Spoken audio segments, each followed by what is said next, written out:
Hi, I'm Kadeen Chambers and I'm the host of Beneath the Surface. I've always wanted to help others, and with that in mind, I've pursued both a bachelor's and master's degree in psychology. Our transformation begins when we dive beneath the surface.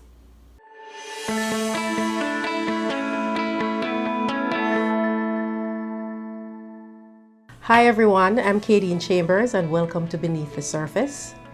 All you need to get the most out of this program is an open and inquisitive mind. Let's dive beneath the surface for a deeper look at this week's topic, managing extreme stress, with our guest, licensed psychologist Dr. Robin Schupper. Dr. Schupper has been a licensed psychologist for over 30 years and has worn many hats over that period, from clinician to the classroom. Dr. Schupper, thank you so much for joining us. Now let's dive into this week's topic, managing extreme stress, which is always needed, but even more so during the COVID-19 pandemic. Thank you so much for having me. You're welcome. So, in referencing the COVID-19 pandemic, which is now impacting the entire world in major ways, people all over the world have lost jobs, they've lost loved ones. We are all, for the most part, experiencing some form of stress relating to this pandemic. So, how would you define stress? Stress is when whatever we're experiencing is more than we actually feel capable of coping with.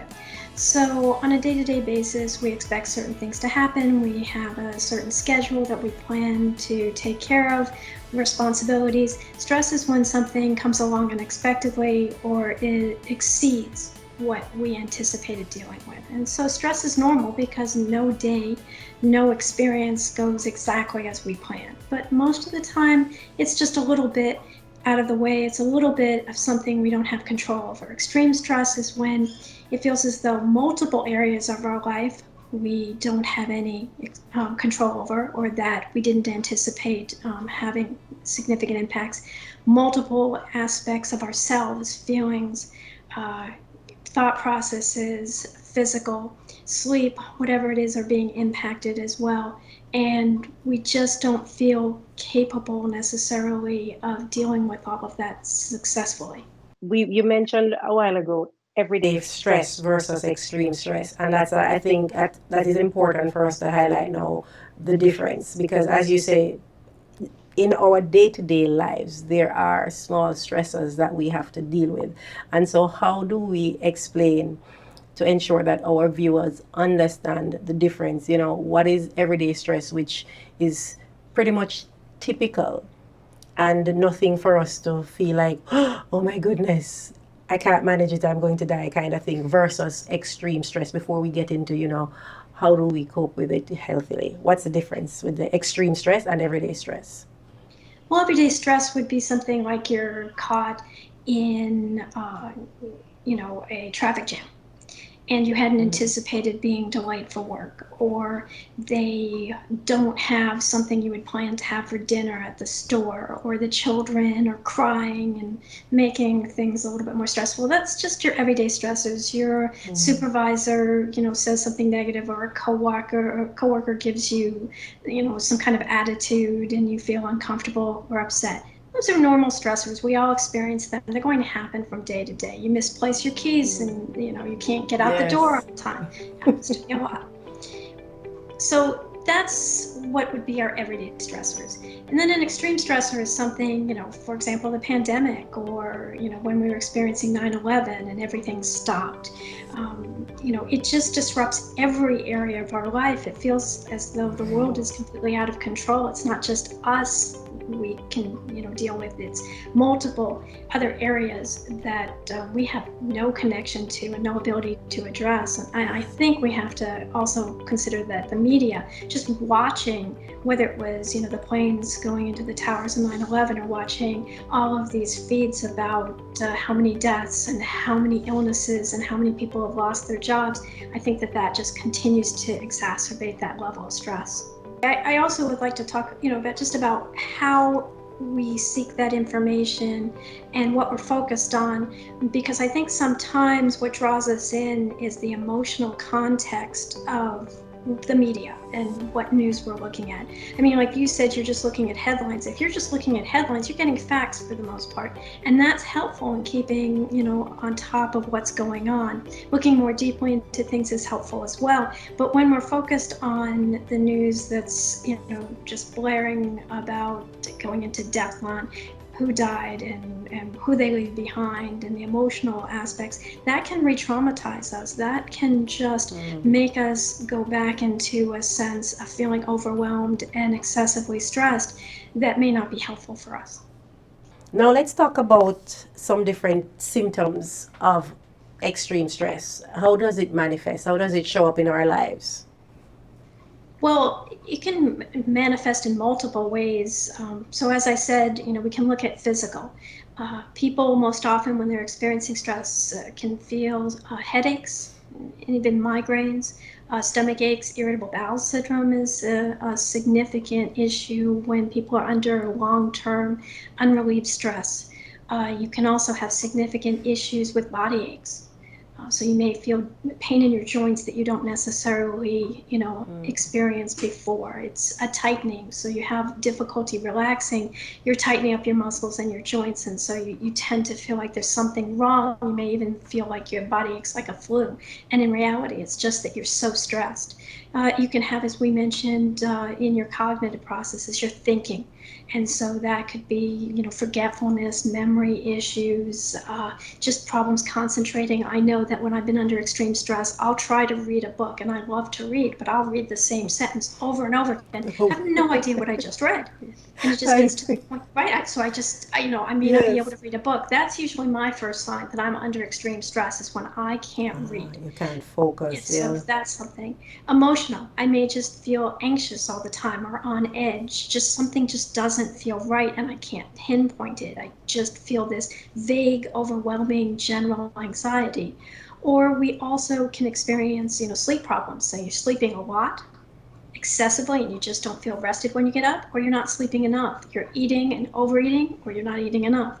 Your intake of substances, whether it's alcohol, food, or illicit substances, sleeping pills, anti-anxiety medication, whatever it is, if you find that you're relying on it more, that's a sign as well. And the number one issue I've actually found with people lately is they're having a significant trouble reaching out. It's kind of this weird dichotomy. On the one hand, they feel isolated because of this imposed isolation and not going out and touching and being around people. But the reaction tends to be, amongst many people I'm talking with, this then like internal kind of struggle, and they have a hard time then reaching out to people to talk with them and to discuss how they're feeling. So I think that those are the major ones. So when we feel out of control, your research indicates that reaching outside of ourselves and helping somebody else, thinking about somebody else, and actively doing something that's within our power makes us feel more empowered, makes us feel more in control, and it actually decreases our anxiety. And, as you mentioned, reaching out to somebody, they're not going to reach out. They need to know somebody's there. We tend to give up easily on people if they don't respond. But the reality is the more that we reach out, the more they know that they can trust us, and the more they won't feel completely alone, because, as you know, and you mentioned, that they realize there's somebody who does care. Yes. So helping somebody also helps us. It's usually how helping works, but we need to remember that in this situation where we're all going through the stresses associated with this pandemic, reaching out and helping somebody else is also helping ourselves. It allows us to practice our skills too, our coping skills. I mean, if you look at any of the programs for, say, alcoholism or food addictions or anything where you have to learn good coping skills, they always have people who are mentors who are, at a further along place. And the reason it helps is because, well, the people who are just starting out, of course, they get some guidance, they get some support, but the people who have been doing it for a while and are the mentors, they're able to cement the progress they've made. They feel good about themselves, and it actually helps them to cope better. When we were in the early stages of lockdown in the US, we got on this thing where we were watching Pandemic and Outbreak and Contagion and all of those movies that looked like, what was happening on our TV that's saying this is what's happening outside, you know? And after a little bit, you felt like, yeah, this is a bit much. Like, because the lines between real and made up as it relates to these shows were just completely blurred. We were watching stuff and I was able to say, oh my goodness, isn't that what happened today in the press conference and things like that? That's when I went, yeah, no, we can't do this. You know, I have to find a way to make sure that I don't get lost. I think one thing that people wonder is what's the difference, am I doing this too much? Is this becoming an addiction, or is this just an okay way for me to just enjoy myself or relax? I actually, I've seen people on their phones more, playing games or those kinds of things. I think the basic difference is when it becomes a need versus when it's something that you can turn off and on. If you feel in that moment that you're feeling stressed and, okay, so this is just helpful in this moment, but when it becomes something that this is your way to cope and this is your go-to and there is nothing else, I think that's when it becomes really detrimental. And the additional problem when you're talking about something, say watching a cartoon or maybe doing a jigsaw puzzle or, just anything that's fun for you, is that it's not changing your reality. It's not changing your perception, your mood, the way that you're thinking about things. And alcohol and drugs, they do. As a matter of fact, just an aside, you see numbers of domestic violence and child abuse spiking during this period of time. Yes. Stress, being stuck inside, feeling out of control, it just has an association with increased violence. Well, anytime we're changing our sense of reality, our perception, by using substances, we're increasing the risk that we're going to behave in a way that we're not going to be thrilled with, that's not going to have good outcomes, that's going to impair our judgment. And I think that's another major issue. If you're looking at something that's going to help you to cope, okay, that's good, as long as it's not going to also impair your ability to cope and effectively interact and make good choices. So that's the line that we need to be able, that we can use to know whether or not we're using something as a healthy coping mechanism or we're addicted to a process. I would say there's impairment, there's use, there's abuse, and there's addiction. So use is something that maybe we come home and it's been a long day and we have a glass of wine or a beer or something like that. Abuse is when we continue to use something even though it has some consequences for us. We get into arguments or disagreements, we use some poor judgment, that kind of thing. Addiction is when we actually need it. For whatever reason. We just use it all the time. That's our go-to no matter what. And then there's dependence, whereas you have withdrawal symptoms if you're not experiencing it, and those are severe. So I think use can be fine.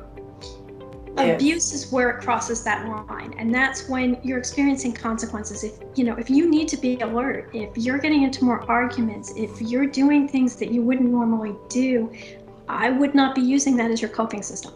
And also, you need to keep in mind that you're numbing yourself at that point. So you're not really dealing with the problem. If there's an issue and you're feeling stressed, it's not helping you to deal with that stress. Taking yourself out of something for a few minutes, relaxing, taking a bath, going for a run, whatever those things are, that's helpful because then you can go back and you can rethink and process and all the rest. Taking yourself out with a substance is removing all of your conscious thought and ability to actually reason. That's not that helpful. One thing I did want to stress was that, we want control over so many things in our life. The reality is there's one thing we always have control over if we want, and that's ourselves. And so the more we focus on us as opposed to other people or events and what we can do to help ourselves and to maybe change our behavior or our way of thinking, the more control we actually have, not just of ourselves, but of our situation. Which takes us right into focus on what you can control as a method of coping. What's happening with the other people around you in your house if you're in isolation or going through this with others around you.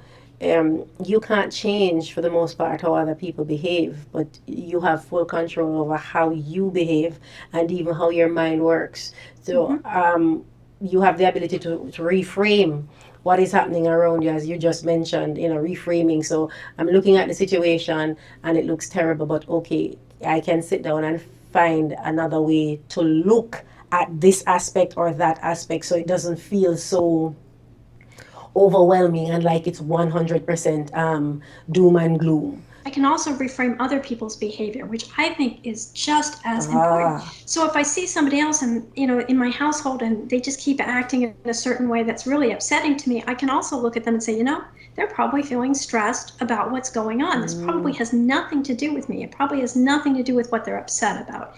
This is probably how they express stress.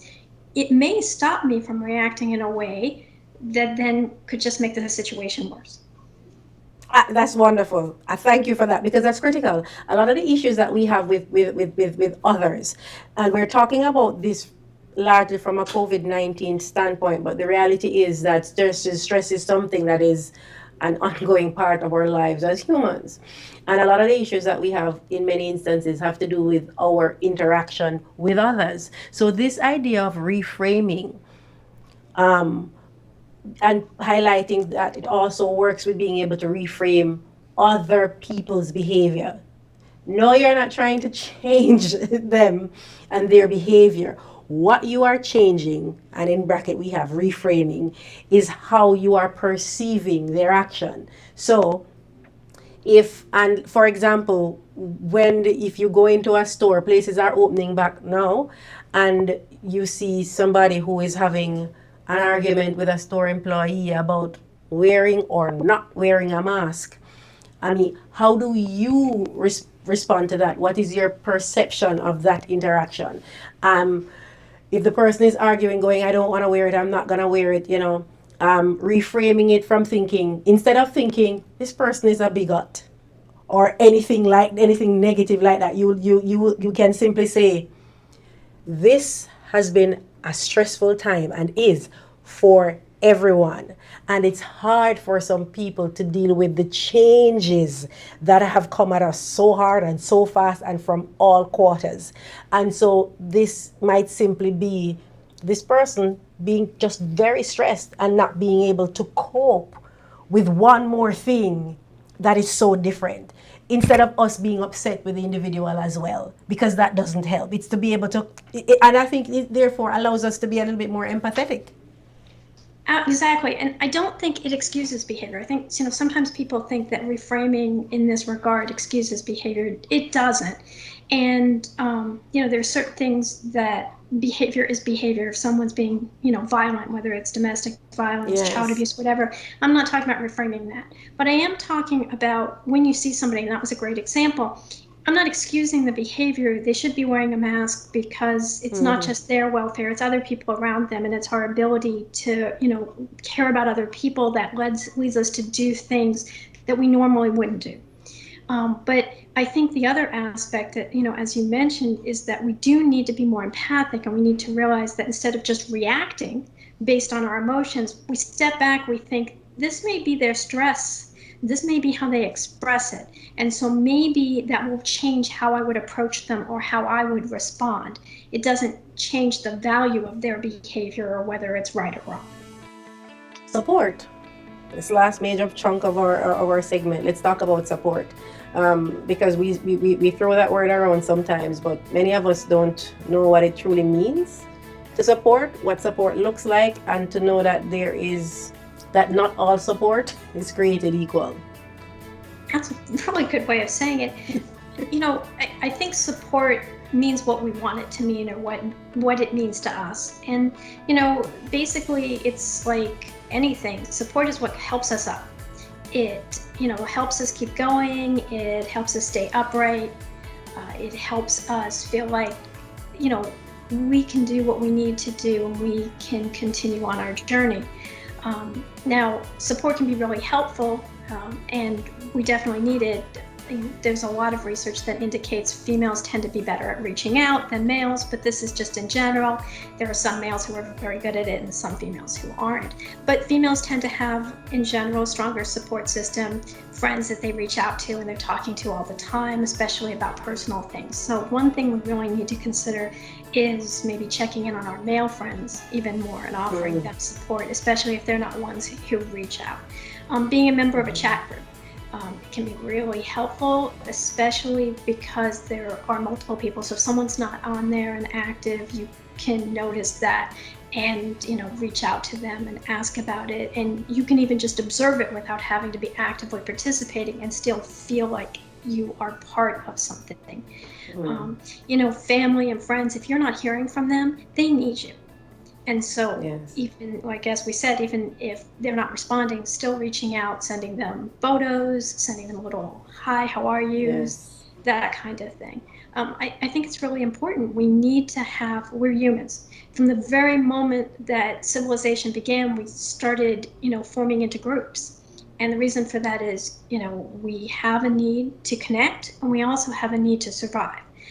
And human touch, human connection, it's incredibly important. So reaching out is essential. As it relates to who do we gravitate towards, who do we seek support from? I know you highlighted to me persons who are supportive, helpful, positive, non judgmental, and because you have some support that aren't those things. They're less supportive, less helpful, and less positive. You're supporting, but you're judging. That's not the kind of support that is most effective. You want to talk about that? Well, I never want to say, just cut somebody off, they need help, whatever, but I do think we need to be really cautious about who we're seeking help from, especially once we become aware of what our stress is, what triggers it, and what we need. If somebody is going to encourage us to engage in behaviors that aren't in our best interests, like substance abuse or overeating, well, that's probably not the best person to be reaching out to. If when you talk to somebody, you get frustrated because they don't seem to understand you, or they try to give you advice that you don't want, that's not helpful to you, or that is just making you more stressed, well, that possibly isn't the person to reach out. We tend to reach out to family members and friends, but maybe they don't make us feel good about ourselves. Now, sometimes that's because they're telling us things we actually need to hear and we just don't want to hear them. That's not the same thing. If they're telling us something and we really know in ourselves that we have a problem, we need to address that. But if you're talking to somebody and they're saying, oh, just, pull up your bootstrings, move, forward, depression's just, not, trying hard enough, that's not really Yes. and that's what I'm talking about. Somebody's saying you're drinking too much and you're saying, well, I don't want to talk with them. That's probably That's something you different. need to listen to. But if they are Yes. saying, well, why are you grieving? It's been 2 years. That's not probably the person you want to reach out to and open up to. Right. That's when you might even want to, find someone who's a professional and talk to them, because they will listen to you. They'll be open-minded. They'll be non-judgmental, supportive. And so they will offer you the support that you're going to need. I want to remind persons that the idea that seeing a mental health professional might be costly. I know for some people who may not have health insurance, that could be a block up, something that's preventing them from being able to utilize that kind of resource. But to know that there are other resources available that without a cost attached to it. First of all, no matter where you are in the country, you can dial 211. There's also 211 online, and it will help you connect with mental health related resources, with depression, anxiety, stress, substance abuse, any of those things. So 211. Also, crisistextline.org. It is an amazing agency. It is in this country, Canada, and some other countries as well, I'm not sure, but you just text them and there is somebody who will connect with you. There's a crisis helpline 24 hours a day, 7 days a week. If you go to 211, it will connect you with that. Veterans, Veterans have specific resources as well that are open to them, and also victim services in many areas can offer free services if you've ever been a victim of abuse or violence. And there are also resources if you're experiencing grief. Some hospices offer free services as well. So it's not that there aren't services, there are. And you can make use of them. NAMI, the National Alliance for Mentally Ill, they have services as well, support services, support groups, and a lot of information online. The main thing I think that keeps people from reaching out to these is lack of knowledge of them, and also stigma or a fear of looking weak, or of being seen as there's something wrong with you. We would go to a mechanic if we had a problem with our car. We go to a medical doctor if there's a problem with us physically. Mental health is no different, but it can cause problems in so many areas of our lives and for other people in our lives as well. So I highly recommend that if you need help, please seek it out. Because we need you to think of your mental health the way you would think of your car. You want it to be running smoothly. You want to do all that you can to keep it running smoothly. And so that's how we want you to treat your mental health. And so we will provide you with the information to help you get whatever help it is that you need. Thank you so much, Dr. Shopper. Thank you. It's been a pleasure.